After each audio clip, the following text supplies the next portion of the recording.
Magandang gabi po sa atin lahat. Ngayon po mayroon po akong maibigay na tutorial about sa electronics. Topic po natin ngayon tungkol sa kapasitor.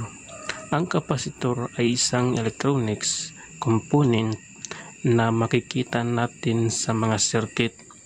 Ang kapasitor ay trabaho niya ay mag-store ng electric charge ng kuryente o voltahe.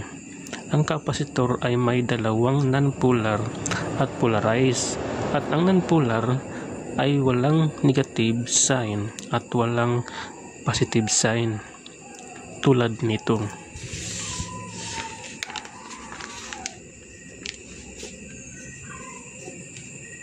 Ito po ang kanyang non-polarized. Wala siyang negative sign, wala siyang positive sign. Non-polarized.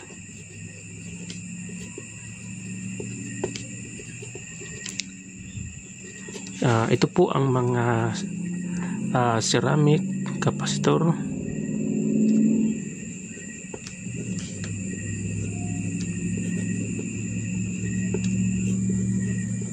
Ito ang mga mylar kapasitor.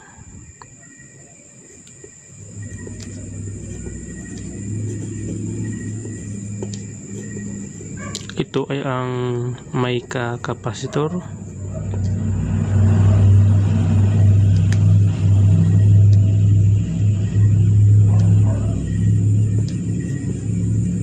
At ito din ang polyester kapasitor.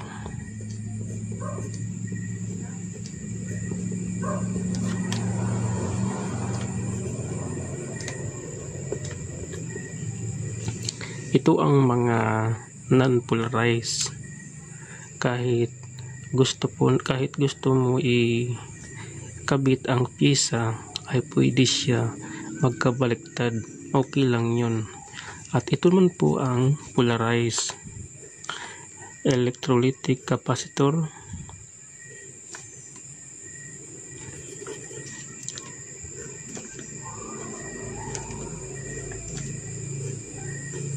Ito ang kanyang positive sign, ito ang negative sign.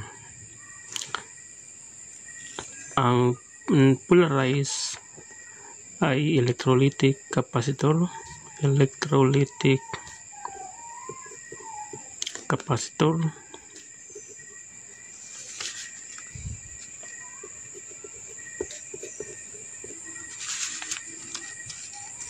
At tantalum kapasitor.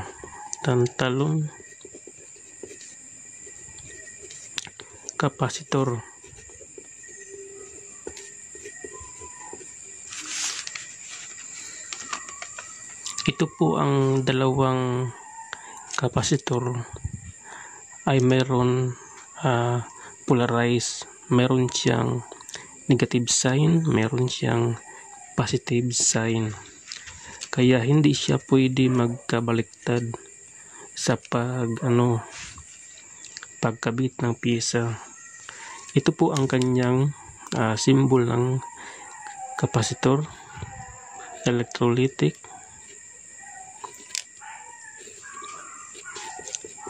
Ito po yung kanyang negative sign.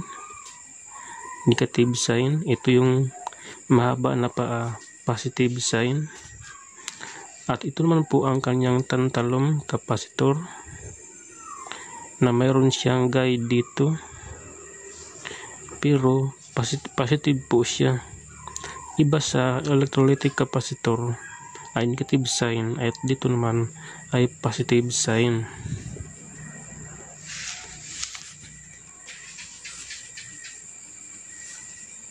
Kaya dito naman po tayo sa series parallel kapasitor. Series at parallel kapasitor.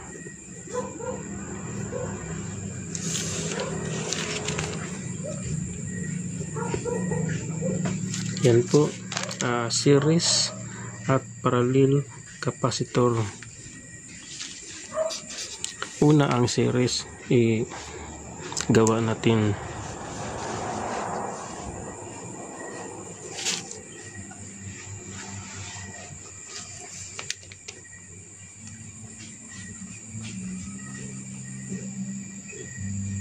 Dito yung negative sign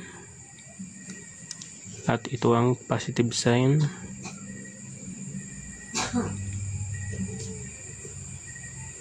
At dito ang negative sign. Negative, positive. Yan ang series.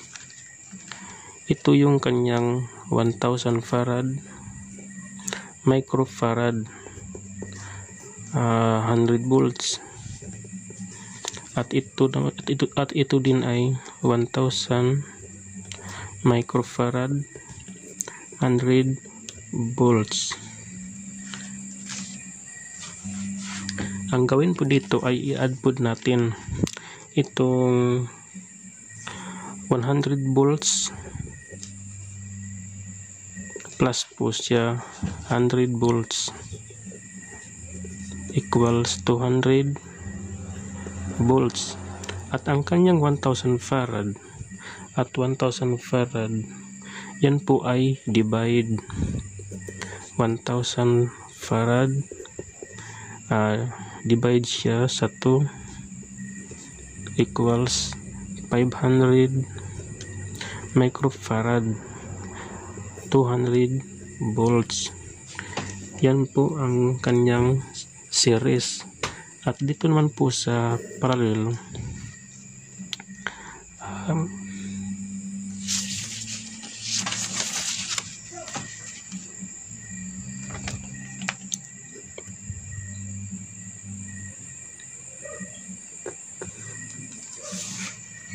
ito ang kanyang parallel.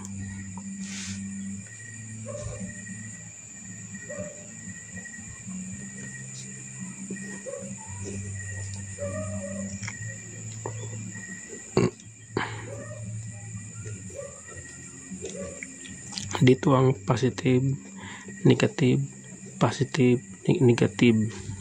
Yan po ay parallel. 1000 farad, microfarad,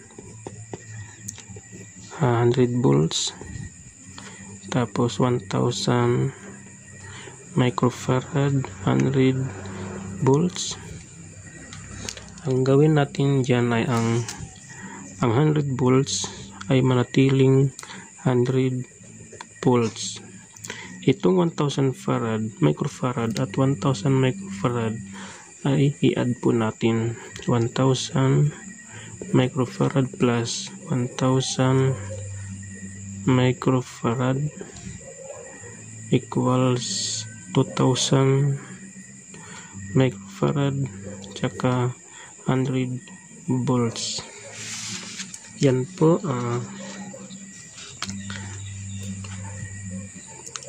Ito po ang kanyang series. Negative, positive, negative, positive. Ang 1000 microfarad 100 volts, 1000 microfarad 100 volts ay ito po i-plus siya, i-add 100 volts plus 100 volts 200 volts. Ang 1000 microfarad ay divide to 500 microfarad 200 volts. Yan po ay series. Ito po ang kanyang parallel. Negative, positive, positive, negative. Yung 100 volts ay kopyahin lang. Manatili siyang 100 volts. Itong 1000 microfarad plus 1000 microfarad, ano yan, i-plus. Kaya ito ang resulta. 2000 microfarad 100 volts. Yan po ang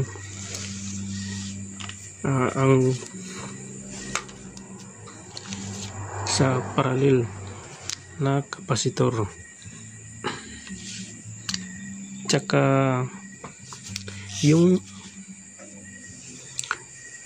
kapasitor ay mayroon symbol, mayroon siyang picofarad, mayroon siyang microfarad, nanofarad, millifarad.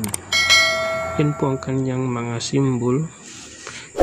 Hanggang dyan na lang po ang aking tutorial para sa kapasitor.